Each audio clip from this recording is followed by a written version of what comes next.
Saudações, mais uma aula aqui no nosso canal Química Orgânica Avante. Essa aula encerra a série sobre síntese de alcinos, que eu já comentei na aula 1 as sínteses industriais, nas aulas 2 e 3 as sínteses laboratoriais básicas, e agora eu vou falar nessa aula sobre as sínteses laboratoriais avançadas. Quando eu chamo de avançado, eu não estou querendo dizer que seja mais fácil ou mais difícil, mais complicado ou menos complicado do que as sínteses já apresentadas. Eu uso esse termo avançado apenas para me referir àquelas reações que não constam dos tradicionais livros sobre química orgânica empregados no ensino técnico profissionalizante nível médio e nas graduações mais utilizadas, né?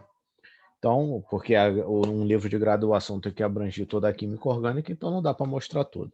Então, por isso que eu uso esse termo avançado, que é mais a título de mostrar outras opções além daquelas que são mostradas mais comumente nos livros de graduação. Existem outras reações também de alcínios, mas eu vou falar aqui sobre três reações que são a reação de Ramirez, Corey e Fuchs, a homologação, né, que é um termo estranho, né, mas é uma tradução para inglês, do inglês, né, a homologação de Seifert e Gilbert, e a reação de metateses de alcinos. A reação de Ramirez, Corey e Fuchs, ela é feita em duas etapas. Primeiro, se converte um aldeído em um dibrometo de vinila, empregando-se trifenilfosfina e tetrabrometo de carbono. E depois, numa segunda etapa, com esse dibrometo de vinilo isolado, se reage com butil-lítio, né? Lembrando que butil-lítio é uma base forte, então a reação tem que ser em meio anidro, e depois que a reação acontece, aí sim adiciona-se água para sintetizar um alcino terminal. Observando o mecanismo, a primeira etapa desse mecanismo ocorre quando a trifenilfosfina, que é uma base, né? Lembrando que o fósforo aqui tem um par de elétrons livres. Esse par de elétrons livres ele vai atacar um átomo de bromo, e esse átomo de bromo vai sair ligado ao fósforo, né? Vai sair ligado ao átomo de fósforo e vai formar esse íon aqui, esse carbônio aqui. Acontece que esse carbônio é uma base muito forte, então ele é muito reativo, e ele vai atacar o fósforo, que é o centro positivo dessa molécula, expulsando um íon brometo e formando esse composto aqui. Entretanto, esse composto aqui ele vai formar um ileno ou um ilídio. Essa reação de Ramirez, Corey e Fuchs ela é muito análoga à reação de Wittig, que eu apresentei aqui no módulo de aldeídos e cetonas, na aula número 6, reações de cetonas e aldeídos número 6. Eu falo da reação de Wittig, e essa reação de Ramirez, Corey e Fuchs segue a mesma temática. Após o ataque de outra molécula de trifenilfosfina em um átomo de bromo, esse par de elétrons aqui vai neutralizar essa carga do fósforo e gerar um ileno ou um ilídio, né? Na verdade, isso está se convertendo nisso, e isso se convertendo nisso aqui. Só que vários autores, né, e eu sigo entre eles, não utilizam a seta de ressonância, porque nós consideramos isso aqui mais ou menos uma espécie de tautomerismo, tipo tautomerismo cetoenólico. A cetona se transforma no enol, o enol se transforma na cetona, né? É, o ileno, que é a ligação dupla carbono-fósforo, se transforma no ilídio, e o ilídio se transforma no ileno, porque o ilídio é a espécie reativa dessas reações. Mas se você quiser representar isso aqui como seta de ressonância também, não vai estar errado, porque alguns autores preferem fazer dessa forma. Mas o fato é que nessa primeira etapa aqui, você precisa gerar o ilídio, né? Uma vez o ilídio gerado, adiciona-se o aldeído, e aqui vai ocorrer um mecanismo muito semelhante ao da reação de Wittig, que eu apresentei lá que está aqui no canal, na playlist de cetonas e aldeídos, reações de cetonas e aldeídos, aula número 6. Vai ocorrer aqui um ataque desse carbânio do ilídio no carbono carbonílico do aldeído, o par de elétrons π da ligação dupla carbono-oxigênio vai neutralizar essa carga positiva do fósforo, formando esse anel aqui de 4 membros, que é extremamente tensionado e extremamente instável, que então ele vai se quebrar em 2 moléculas mais estáveis. O par de elétrons da ligação carbono-oxigênio vai fazer uma ligação dupla carbono-fósforo, e o par de elétrons da ligação carbono-fósforo vai fazer uma ligação dupla carbono-carbono, tendo aqui o seu dibrometo de vinila e o trifenil fosfóxido. Esse brometo de vinila, dibrometo de vinila, então ele é isolado e faz a segunda parte da reação, que é a reação do dibrometo de vinila com butil-lítio. Também, como tem butil-lítio, tem que ter um solvente sem água, né? Um solvente anidro. A primeira etapa do mecanismo é uma coisa que em química orgânica se chama lítio-metalação, né? Ou litiação, que é quando você substitui um bromo por um átomo de lítio, promovido por butil-lítio. Aí, então, você vai ter aqui esse carbônio, né? Esse lítio ligado a esse carbono sp2 aqui. Isso daqui vai ser muito instável e aí você vai ter espontaneamente uma liberação de brometo de lítio, né? Esse brometo vai se combinar com esse lítio, vai sair na forma de brometo de lítio e vai formar aqui um intermediário muito incomum disso acontecer, que é um intermediário do tipo carbeno, né? Esse carbono aqui ele está com 6 elétrons na camada de valência, né? Que é muito instável e muito reativo. E aí ele vai sofrer o que chama-se rearranjo de Fritz, Butenberg, Whittle. Existe, inclusive, uma reação de Fritz, Butenberg e Whittle também para a síntese de alcinos, que envolve esse rearranjo. E o que consiste esse rearranjo? Esse hidreto vai migrar para esse carbono e esse par de elétrons vai fazer uma ligação tripla, carbono-carbono, formando, então, um alcino terminal. Acontece que, para essa reação funcionar, você tem que usar um excesso de butil-lítio. E como já foi falado nas outras 3 aulas aqui no canal, os alcinos terminais são ácidos moderadamente fortes. E na presença do butil-lítio, com uma base muito forte, vai reagir com o alcino terminal formado aqui e vai formar esse íon alcineto. Aí, quando a reação se completa, né, quando você consegue determinar que todo o seu material de partida, que é o dibrometo de vinila aqui, foi consumido, é sinal que todo ele já foi convertido nesse alcineto. Então, se interrompe a reação, né, que no jargão assim, laboratório, nós falamos em matar a reação, né? Na verdade é você interromper a reação adicionando água. A água vai consumir todo o resquício de butil-lítio que tenha sobrado e vai protonar esse alcineto, favorecendo aqui, fornecendo aqui o seu alcino terminal e depois neutraliza o meio, faz o isolamento e tem aqui o seu alcino, né? Então essa é a reação de Ramirez, Corey e Fuchs. Essa reação de Ramirez, Corey e Fuchs, ela tem uma outra variação que é assim, a primeira etapa é igual, você vai sintetizar o dibrometo de vinila.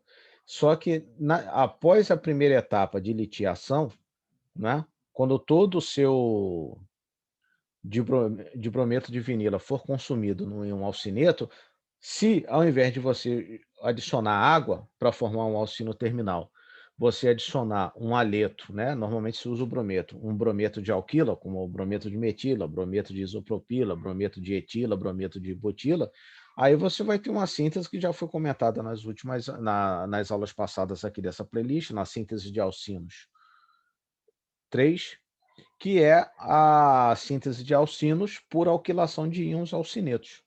Então, aí, no caso, se ao invés de água você adicionar um haleto de alquila, você vai sintetizar, na verdade, um alcino interno.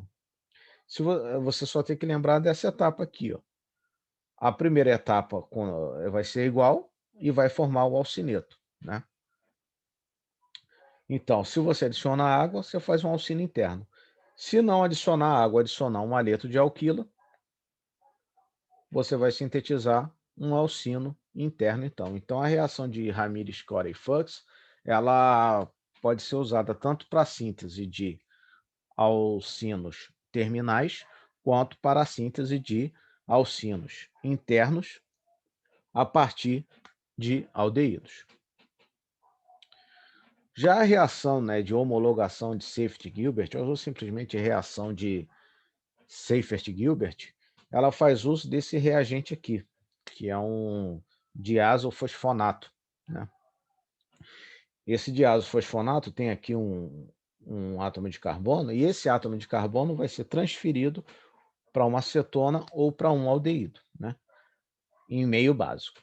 Quando a reação é feita com uma acetona, utiliza-se uma base bastante forte, que é o terbotóxido de potássio, utilizando-se como solvente THF seco, né, tem que ser anidro, porque senão vai consumir seu terbotóxido.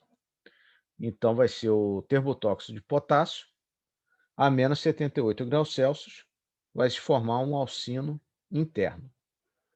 Quando o seu material de partida é um aldeído, aí a reação, como o aldeído é mais reativo que a acetona, você pode utilizar como base uma base mais fraca do que o termotóxido de potássio, como o carbonato de potássio, e pode-se utilizar a temperatura ambiente, não precisa ser uma reação feita a tão baixa temperatura. E quando você parte de um aldeído, a reação vai te fornecer um alcino interno. Desculpa, um alcino terminal, vai te fornecer um alcino terminal. Então, cetona fornece alcino interno, aldeído fornece alcino terminal. Bom, e como é que é o mecanismo proposto, né, mais aceito para essa reação?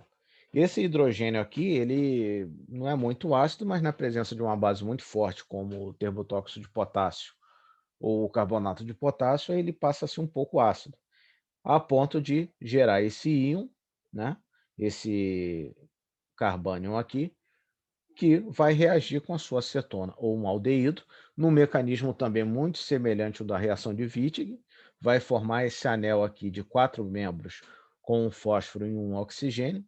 Esse anel altamente instável ele vai se quebrar, então ele vai formar uma ligação, a ligação carbono-fósforo original do diazofosfonato, vai formar uma ligação dupla carbono-carbono, e a ligação original carbono-oxigênio vai formar uma ligação dupla oxigênio-fósforo, dando esses dois subprodutos aqui. Esse produto aqui, ele vai ser então convertido no seu alcino. Esse produto aqui, né, esse intermediário, ele é muito instável. Então, depois que acaba a etapa de adição, só com o tempo mesmo, principalmente deixando-se a temperatura aumentar, vai ocorrer a eliminação de nitrogênio, nitrogênio molecular, e vai formar aquele mesmo intermediário do tipo carbeno.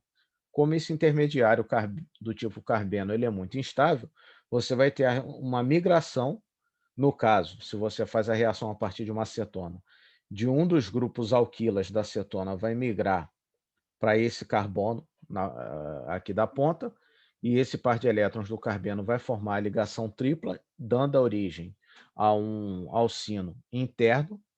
E se você fizer a reação a partir de um aldeído, aí um hidrogênio vai migrar para o carbono que está na forma de carbeno, formando um alcino interno. Desculpa de novo, formando um alcino terminal. Então, cetona, alcino interno, aldeído, alcino terminal. Essa reação de Seyfert-Gilbert. E outra reação que eu gostaria de mostrar aqui, que é bem diferente, que é a reação análoga a metáteses de alcinos, de alcenos, né? Na playlist de alcenos eu falei dessa reação de metástase de alcenos, e aqui eu estou mostrando a de alcinos, que segue o mesmo princípio, né? Vai ocorrer uma reação de dupla troca entre duas ligações triplas, formando uma ligação tripla e eliminando um outro alcino, né? O número de ligações triplas não muda. Eu tenho duas ligações triplas aqui, vou continuar com duas ligações triplas aqui, só que com ligantes diferentes. ela é muito usada, né, para fazer anéis grandes, né, porque o anel precisa ser grande para poder suportar a geometria da ligação aqui do alcino, né, da ligação tripla, para fazer anéis com ligação tripla, né. O meio utilizado é um catalisador à base de um complexo de molibdênio com monóxido de carbono e em solventes fenólicos. Se o seu material de partida não for solúvel no fenol, pode-se utilizar um co-solvente, mas tem que ter algum composto fenólico aqui, né? Algum solvente de natureza fenólica que ele ajuda a catalisar a reação. Então, esse sistema aqui vai promover a reação de metástase de alcinos, que também pode ser usada, por exemplo, para se fazer outros alcinos. Duas moléculas desse alcino aromático aqui, nesse sistema, vai formar esse alcino e esse alcino aqui. Você vai ter uma reação de dupla troca, né? Eu tenho uma ligação tripla ligada a metila e fenila, elas vão se combinar e vão formar dois alcenos. Um alceno tendo fenila e fenila de cada lado da tripla e outro alceno tendo metila e metila de cada lado da tripla. Então, esse é um outro método também de síntese de alcinos. Bom, como eu falei, essas reações aqui são conteúdos mais avançados, que eu imagino que quase nunca são abordados nos cursos de graduação, e principalmente em nível médio, ensino técnico de nível médio, mas por isso que estão numa aula separada, caso eh, possa ser da curiosidade de alguém. Obrigado, bom estudo.